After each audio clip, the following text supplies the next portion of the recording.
Hello friends, स्वागत है आपके अपने चैनल एमसीक्यू वाला में। आज हम जो हमारी क्लास नाइन्थ की पद्य की जो सीरीज चल रही थी, आज हम उसका चैप्टर थर्ड दोहा जो रहीम जी के द्वारा रचित है लेकर आए हैं।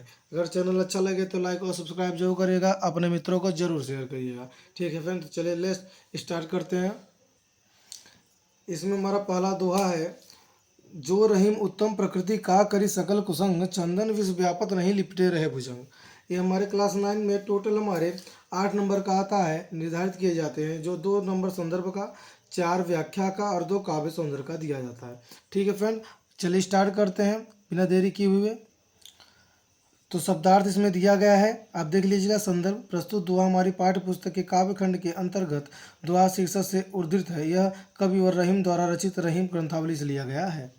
आप ये जो संदर्भ है, अब हमारे पूरे इस चैप्टर में यही संदर्भ लिखा जाएगा, तो इसको आप ध्यान से नोट कर लीजिएगा। प्रसंग देखते हैं, उसके बाद व्याख्या देखेंगे।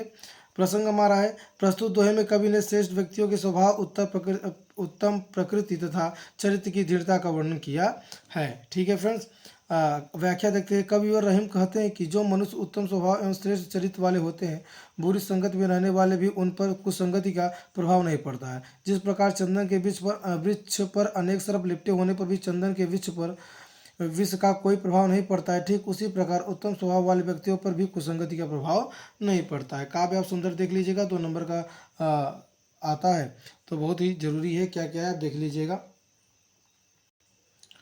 अलंकार भी दे रखा है, अब अलंकार भी इसको नोट कर लीजिए, स्क्रीनशॉट ले लीजिएगा। अब दोहा नंबर 2 में चलते हैं हम लोग अपने। दोहा नंबर 2 कहता है, रहीमन प्रीति सराहिए मिले हो तरंग धून, जो जर्दी हरदी तजे तजे सफ़ेदी चून। शब्दार्थ दिया गया, आप देख लीजिएगा। संदर्भ भी आपको मैंने बता ही दिया कि वही है जो मैंने पहले वाले में बताया था। प्रसंग अलग सबका होता है। प्रस्तुत दोहे में कवि ने सच्चे प्रेम के प्रभाव का वर्णन किया है। जैसे कविवर कहते हैं, कवि और रहीम कहते हैं कि हम सच्चे प्रेम के ऐसे स्वरूप की सराहना करनी चाहिए, इसमें दो लोग के परस्पर मिलने पर प्रेम का रंग दुगना हो जाता है। जैसे हल्दी और चूने के मिलाने पर हल्दी अपना पीला रंग तथा चूना अपने सफ़ेद रंग त्याग कर आपस में मिल करके मिलने के बाद लाल रंग में परिवर्तित हो जाते हैं। सच्चा प्रेम भी ऐसा ही होता है, जिसमें दोनों प्रेमी अपने अलग अलग अस्तित्व को भूल कर एक दूसरे में समाहित हो जाते हैं, अर्थात एक रूप हो जाते हैं। ठीक है फ्रेंड, चलिए काव्य हम देख लेते हैं। काव्य सुंदर दिया गया, आप इसको भी देख लीजिएगा, इनका या काफी नोट डाउन कर लीजिएगा। दोहे नंबर 3 में चलते हैं। कह रहा है, टूटे सीजन मनाइए जो टूटे सौ बार, रहीमन फिर पोइए टूटे मुक्ता हार। शब्दार्थ आपको दिया गया, देख लीजिएगा। संदर्भ मैंने आपको बता ही दिया कि पूर्ववत है, वही जो रहेगा। प्रसंग देखते हैं। प्रस्तुत दोहे में कवि ने बताया है कि श्रेष्ठ जनों को रुष्ट नहीं करना चाहिए, अर्थात सज्जनों के महत्व को दर्शाया गया है। व्याख्या करते हैं, कवि और रहीम कहते हैं कि यदि कोई सज्जन हमसे 100 बार भी रूठ जाए तो उससे 100 बार ही मना लेना चाहिए। जिस प्रकार मोतियों की माला टूट जाने पर उसे बार बार पिरोया जाता है, ठीक उसी प्रकार सज्जनों को भी बार बार मना लेने चाहिए, क्योंकि वे हमारे जीवन में मोतियों की भांति ही मूल्यवान है। ठीक है फ्रेंड्स, तो ये काव्य सौंदर्य देख लीजिएगा। अगर चैनल अच्छा लगे तो लाइक और सब्सक्राइब जरूर करिएगा और अपने दोस्तों को जरूर शेयर करिएगा। देखिए चौथा चलते हैं, देखते हैं। रहीमन आंसुआ नैन ढरी जिय दुख प्रकट करिए, जाई निकारो गेहते कस न भेद कही दे। तो शब्दार्थ दिया गया है, संदर्भ आपको बता ही दिया गया है। आप इसको प्रसंग देख लीजिएगा, प्रसंग सबका अलग होता है। प्रस्तुत दोहे में कवि ने बताया है कि यदि किसी व्यक्ति को घर से निकाल दिया जाए तो वह घर के बाद भेद खोल देता है। सच में बात है भाई।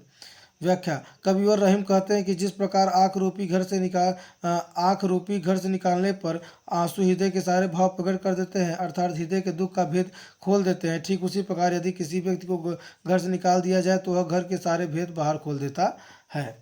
ठीक है फ्रेंड, तो चलिए इसका काव्य सुंदर देख लेते हैं जल्दी से। काव्य सुंदर दिया गया, आप इसको देख लीजिएगा। ठीक है फ्रेंड्स, उसके बाद चलिए हम 5वें में अपने दोहे में चलते हैं। 5वां दोहा कहता है, कही रहीम संपत्ति सगे बनत बहुत बहुरीत, विपरी कसौटी जे कसे तेहि साचे मीत। शब्दार्थ दिया गया, आप देख लीजिएगा। संदर्भ आपको बता ही दिया गया है। प्रस्तुत दोहे में कवि ने सच्चे मित्र के लक्षण बताए हैं। व्याख्या, कवि और रहीम कहते हैं कि धनवान होने पर तो अनेक लोग तथा सगे संबंधी मित्र बन जाते हैं, लेकिन जो विपत्ति के समय भी साथ देते हैं, अर्थात विपत्ति के समय भी सभी कसौटी पर खरे उतरते हैं, वही सच्चे मित्र होते हैं। काव्य सुंदर आप देख लीजिएगा, दिया हुआ है।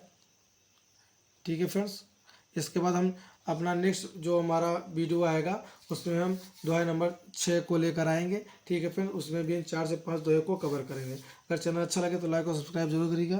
तब तक के लिए जय हिंद, जय भारत।